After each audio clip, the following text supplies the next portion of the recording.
अभी मैं 9 number table में ऑर्डर सर्व कर रही थी कि तभी मैनेजर ने मुझे अपने पास बुला लिया। कहने लगे, आज 1 नंबर का टेबल पहले से ही बुक है, उसमें एक स्पेशल गेस्ट आ रहा है, तुम अच्छे से तैयार हो जाओ। मैं हैरत से मैनेजर की ओर देखने लगी। पिछले 1 साल से यहाँ काम कर रही हूँ, पर आज तक मैनेजर ने कभी मुझे यूं गेस्ट के लिए तैयार होने को नहीं कहा था। मैंने कहा, ठीक है सर, मैं अपनी मेकअप दोबारा कर लेती हूँ। मैनेजर ने कहा, आधे घंटे में गेस्ट आने वाले हैं और यह टेबल तुम्हें आज खुद सर्व करनी है, तुम संभाल लोगी ना? मैंने कहा, जी सर, मैं संभाल लूंगी। काम करने का 1 साल का मेरा तजुर्बा है, मैं तरह तरह के कस्टमर यहाँ हैंडल कर चुकी हूँ। मैं इस रेस्टोरेंट कम बार में एक वेट्रेस का काम करती हूँ। अभी एक स्टूडेंट हूँ, यूनिवर्सिटी में पढ़ती हूँ, यूनिवर्सिटी के हॉस्टल में रहती हूँ। अपना खर्च चलाने के लिए यहाँ काम करना पड़ता है। मेरी पढ़ाई का खर्चा इतना है कि मेरी गरीब माँ इसका खर्चा नहीं उठा पाती। वह गांव में रहती है और मैं पिछले 1 साल से यहाँ उनसे दूर शहर में हूँ। 1 साल से अपनी माँ के पास जाने का मौका भी नहीं मिला, क्योंकि इस काम में बिल्कुल भी छुट्टी नहीं है। शनि रविवार यूनिवर्सिटी बंद रहता है, तो मैं पूरे दिन इस रेस्टोरेंट में रहती हूँ। इसकी खास बात यह है कि शहर से थोड़ा सा बाहर है और जो कस्टमर आते हैं वह काफ़ी अच्छा टिप्स दे जाते हैं, पर बुरी बात यह है कि कई बार कस्टमर शराब के नशे में वेट्रेस को गंदी नज़र से ऊपर से नीचे तक ताड़ते हैं, कभी हाथ भी लगा देते हैं और कस्टमर सर्विस देने वह सब कुछ हमें मुस्कुरा कर बर्दाश्त करना पड़ता है। जब ग्रुप में लड़के यहाँ आते हैं तो और भी बुरा हाल होता है। मैं रेस्टोरेंट के वॉश रूम में आ गई, मेकअप करने लगी थी और सोचने लगी थी, ऐसा कौन सा गेस्ट है जिसके लिए बॉस ने मुझे तैयार होने को कह दिया। करीब आधे घंटे के बाद मैनेजर ने कहा, वह गेस्ट आ चुके हैं, जल्दी से टेबल नंबर 1 के पास जाओ। मैंने हल्का पुल्का मेकअप किया था, अपने बाल ठीक से कर लिए थे और होठों में थोड़ी डीप कलर की लिपस्टिक लगाई थी। यहाँ की यूनिफॉर्म शर्ट और शॉर्ट स्कर्ट पहनी हुई थी, पैरों में बूट्स थे। मैं काफ़ी लंबी हूँ, काफ़ी कॉन्फिडेंस के साथ उनके टेबल के पास चली गई।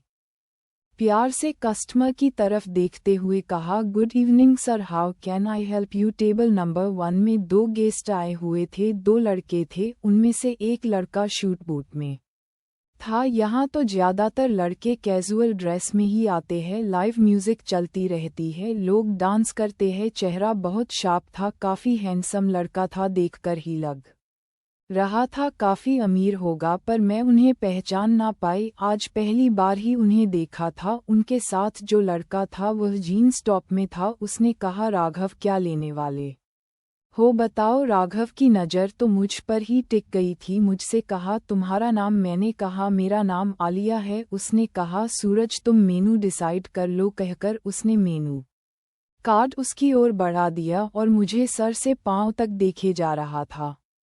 मुझे अनकंफर्टेबल लग रहा था। मैं करीब 5 मिनट से वहां पर खड़ी थी, पर उन्होंने अब तक कोई भी ऑर्डर नहीं दिया था। मैंने कहा, सर, मेरी हेल्प चाहिए। क्या शायद आपको समझ ना आ रहा हो? क्या ऑर्डर करे? मेरी बात सुनकर राघव मेरी तरफ देखने लगा और मन ही मन मुस्कुराने लगा। न जाने मुझे देखकर वह क्या सोच रहा था, उसका दिमाग पढ़ पाना मेरे बस की बात नहीं थी। पर मुझे अब गुस्सा आने लगा था। इतनी देर से वह लोग मुझे वेट कराए जा रहे थे। थोड़ी देर बाद राघव ने कहा, हमें थोड़ा टाइम लगेगा डिसाइड करने में, आप यहाँ बैठ क्यों नहीं जाती? मैंने कहा, कोई बात नहीं सर, यह मेरा काम है, मैं कस्टमर के सामने कैसे बैठ सकती हूँ? मैं यहाँ की एक एम्प्लॉई हूँ। उसके चेहरे पर एक मुस्कुराहट साफ नजर आ रही थी। मैंने कहा, एक काम करती हूँ सर, आप मेनू डिसाइड कर लें, तब तक मैं दूसरे टेबल में जा रही हूँ। थोड़े वक्त में मैं आपके पास दोबारा लौटती हूँ। मुझे यहाँ खड़ा होना बहुत ही ऑड लग रहा था, इसलिए मैंने उसे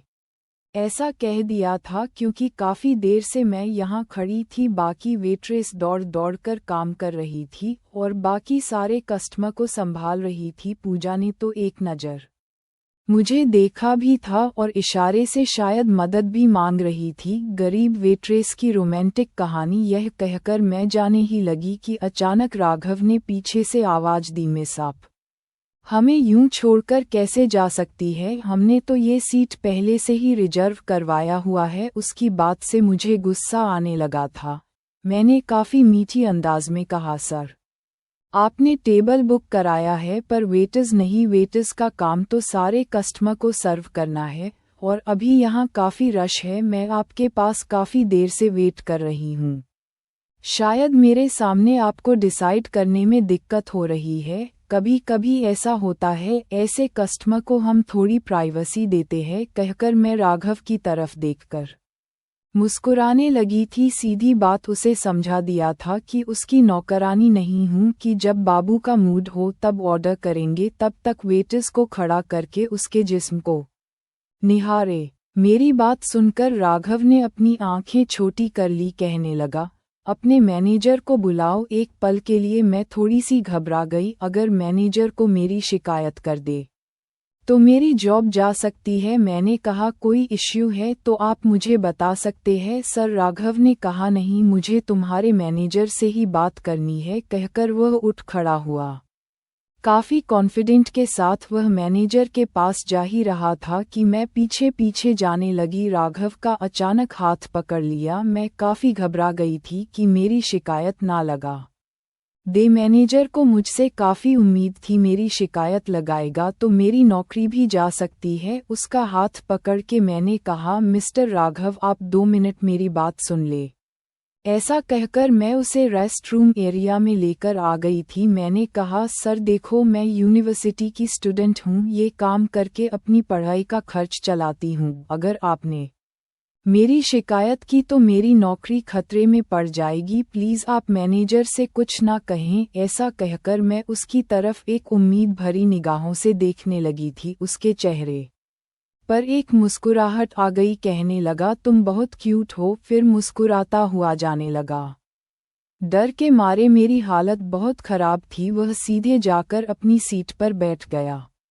अपने दोस्त के साथ न जाने क्या बातें कर रहा था। मैं घबराई हुई थी। उसके टेबल पर आकर खड़ी हो गई। राघव के फ्रेंड सूरज ने मुझे कुछ ड्रिंक्स मंगवाया। अब मैंने राहत की सांस ली। बार जाकर उनके लिए उनके पसंदीदा ड्रिंक्स का इंतजाम करवाने लगी थी। थोड़ी देर बाद उसे लेकर उनके पास आ गई। उसने मुझे कुछ स्नैक्स लाने को कह दिया। मैं स्नैक्स लाकर जैसे ही उनकी टेबल के सामने खड़ी हुई, उन दोनों की आपसी बातें मेरे कानों में आ गई। सूरज राघव से कह रहा था, अगर तुम्हें मोनिका पसंद नहीं है तो शादी के लिए ना क्यों नहीं कर दे। तुम इतने पावरफुल हो, अपनी मर्जी के खिलाफ तुम्हें किसी अमीर लड़की से शादी करने की क्या जरूरत है। मेरी बात मानो, ये रिश्ता ठुकरा दो, अपनी एंगेजमेंट तोड़ दो। इतना सुन लिया था। मैंने कहा, एक्सक्यूज मी सर। वह दोनों मेरी ओर देखने लगे थे। मैंने मुस्कुराते हुए उनका स्नैक्स शेयर किया था। फिर वह लोग अपना डिनर एंजॉय करने लगे। तब तक मैं दूसरे टेबल में काम संभालने लगी। पूजा ने कहा, यार तुम कहाँ थी, आज इतना रश है, दौड़ते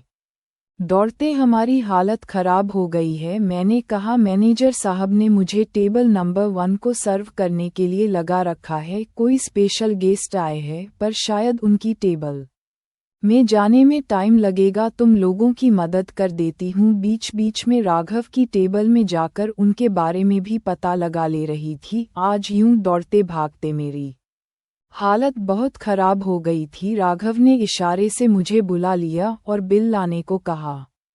मैं बिल लेकर उनके टेबल में आ गई थी। बिल पेमेंट करने के बाद उन्होंने मुझे 10,000 रुपये का टिप्स दिया। ये देखकर मुझे बहुत ही झटका लगा। 100-500 टिप्स तो हमें हर टेबल में मिल जाता था, पर आज तक इतना ज़्यादा टिप्स मुझे कभी नहीं मिला था। राघव कहने लगा, तुमने काफ़ी अच्छा सर्व किया, थैंक यू मिस आलिया।